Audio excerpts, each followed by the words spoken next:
Hi, I'm Lindsay and welcome to my studio and welcome to part 2 of my sketchbook process videos. What I love about my sketchbooks are they're rarely the end of an idea, they're normally the beginning of a thread that I can follow and explore and experiment, and that always feels really fun for me.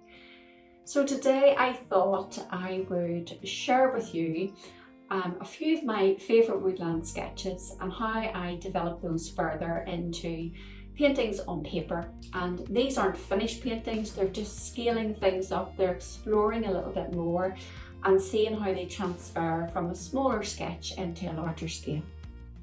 I find my sketchbooks always ask more questions of me, and this piece here I was questioning myself. I wonder what happens if I scale this one up. Just keep everything the same, keep using the same material, which is Neo Colour 2 pastels, keep the same colour palette, and just scale the whole thing up and see what I need to change to do this. So I just started off sketching in the trees, and immediately I decided that I needed to add a little more length to the trees to get to fit this particular ratio of paper. I actually added a really lovely sense of height, whereas the original sketch was much more compact. But again, working on this hardboard and working on the table like this rather than my softer sketchbook, I immediately can see that I'm adding a lot more pressure to the pastels, which is given a much richer colour. I love that lovely sort of soft buttery texture working with pastels. And because I've started with that black base as well, all of that sort of texture from the paper is starting to sort of show through, which is beautiful too. It's sort of capturing that sketchbook essence. A big thing that I've noticed that's scaling up, that I'm working much more physically. I'm working more from my shoulder rather than just a hand movement. I'm moving my whole arm to create those larger marks, and I just find that my marks are much more expressive, and I'm actually working just as quickly here on this larger piece as I did in my original sketch, which is a good thing because I'm not really overthinking too many marks. I'm just letting the whole painting sort of flow really naturally. I think working on this larger scale too is giving me more opportunity with the variety of mark making that I'm using. So I'm having loads of fun just pulling lots of different marks in different directions down into the foreground here, and just really adding that little bit more energy to the piece, I think.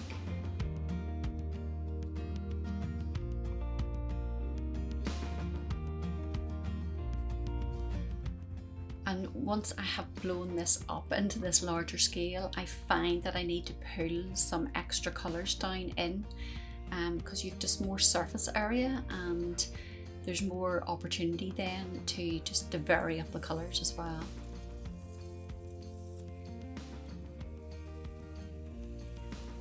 I absolutely loved recreating this piece.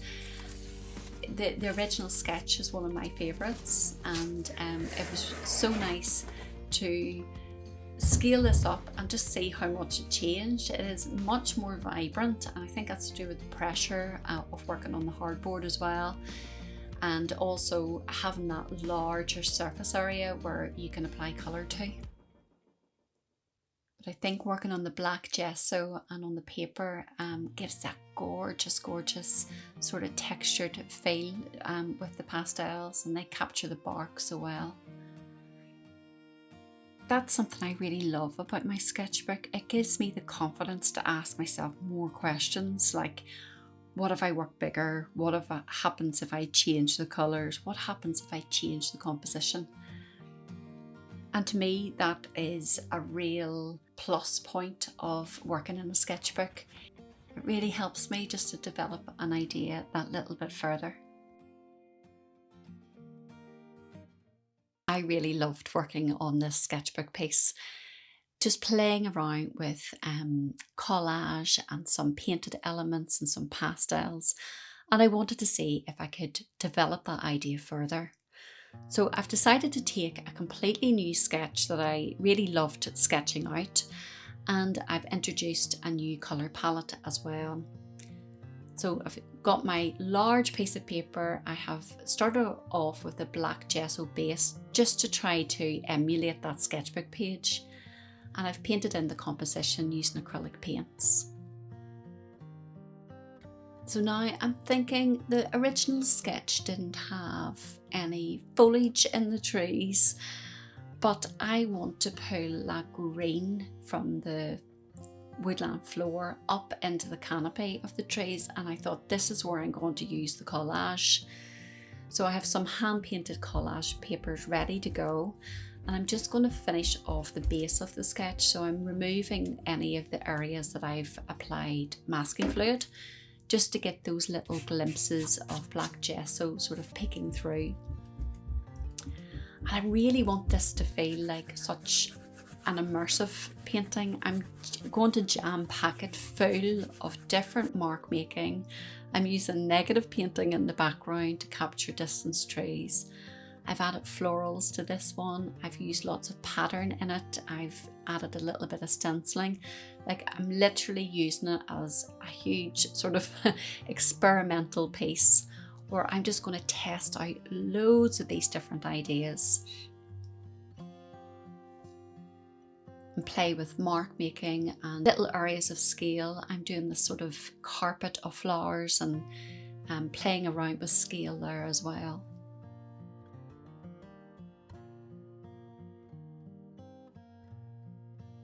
So just keep glancing up and down to my colour play sketch and pulling some of those colours down into the foreground as well, just to connect the whole piece.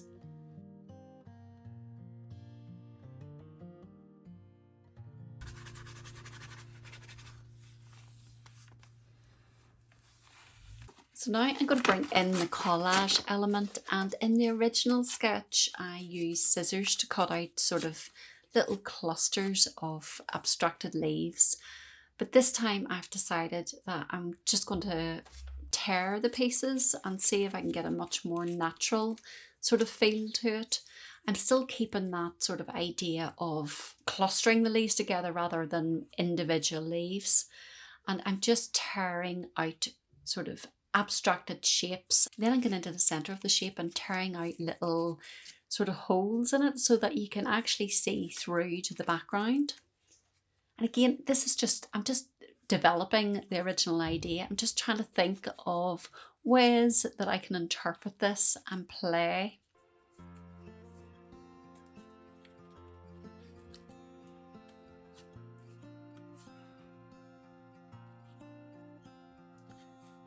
So I'm just roughly placing the collage shapes down, and then I'm going to go in with my matte gel medium and just adhere them then when I've got them in place.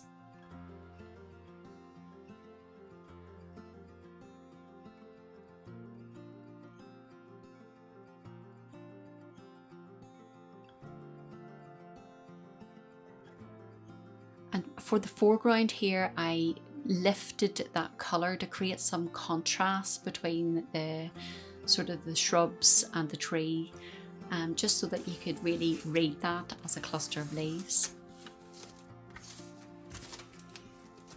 So this really was such a fun piece to create and to develop that little bit further.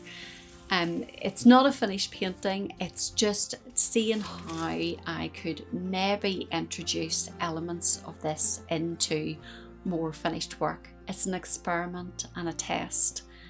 Me using my time to play like this really teaches me so much about what I like, what I don't like, what can work and what doesn't work. And it's a load of fun as well. I'm learning about colours and how they sit together, about textures, about composition. There's so much here that is teaching me and just developing this idea a little bit further.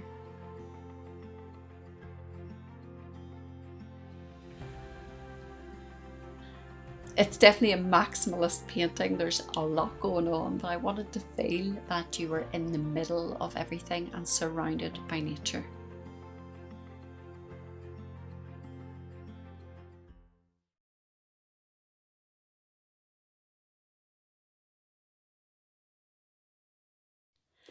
So this sketch is one of my favourites, and it's another one of the little moments of my morning walk that I absolutely love. I love walking through this little archway of leaves. It just feels like a big hug sort of from nature, and I always get this big exhale whenever I'm walking through there. So I have decided to emulate that energy with a fluorescent pink ground, and I've painted this whole piece with some acrylic paints and then added a few pastel marks over the top of it. But when I got to this stage, I kept looking at it and thinking, this could be two separate paintings. And I grabbed my viewfinders and just went into the painting and thought, do you know what? I think I'm going to cut this piece in half and I'm going to treat it like two separate paintings. And it can be a bit nerve-wracking sometimes, but I've learned just to follow that gut reaction and to go with it. Most of the time it works out, sometimes it doesn't, but I can always do something with the paintings and turn them into something new if it didn't work out. If you'd like to see some ways I transform paintings that don't quite work, I've linked that video in the cards for you. So I just keep the bravery going and I have cut the piece in half.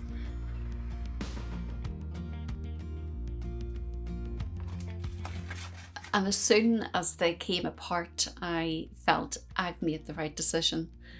It felt immediately like it had elongated the painting. That long sort of profile really helped to give me height in the trees.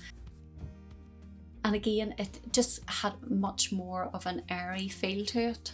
So I'm happy I've made this decision, and I've just painted in a little bit of a white border just to frame the piece. It's not necessary, but I think it sort of helps me, decide that these are two separate pieces and I'm not working across one painting now.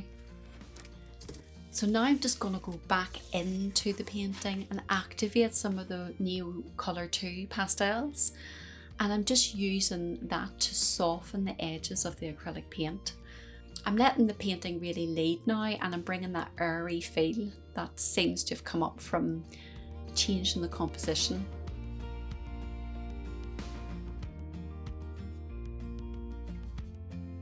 And I love how these little areas of fluorescent pink are just sort of peeking through.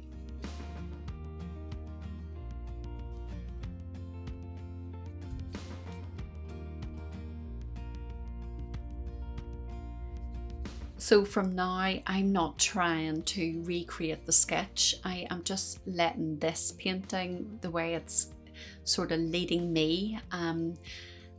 The original sketch was bold and dramatic, and this painting feels much more airy. The colours are more limited, and I'm just letting that lead the way now.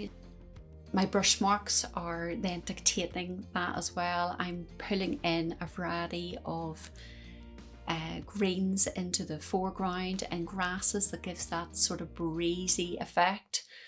I'm just trying to capture that energy that's coming from the painting.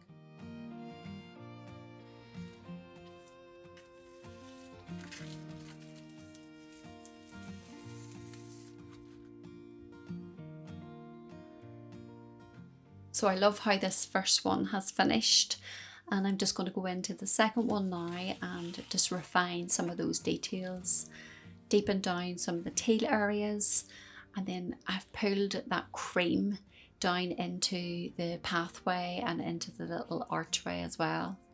And just sort of abstracting some of the background and adding some wispy sort of brush marks just to capture that breezy feeling that this sort of painting has dictated.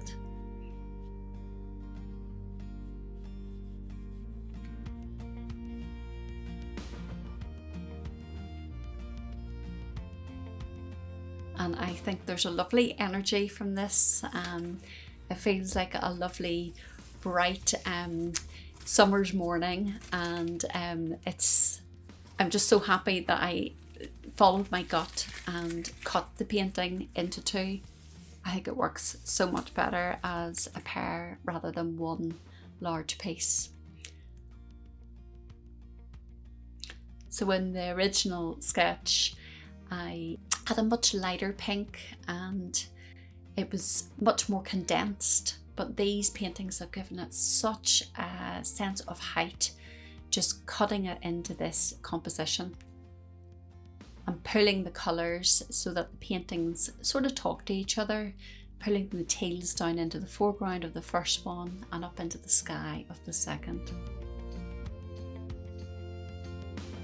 Looking back at all these pieces together, it's amazing to think that they all began with one little moment on a woodland walk.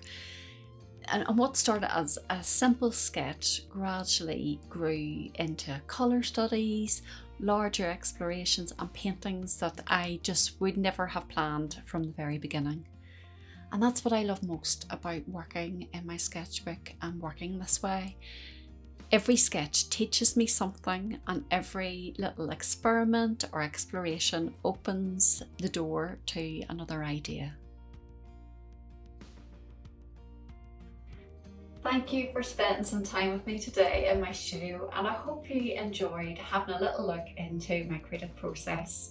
I'm going to be back again in another couple of weeks with a new video, and I really hope to see you then. Thank you so much. Bye.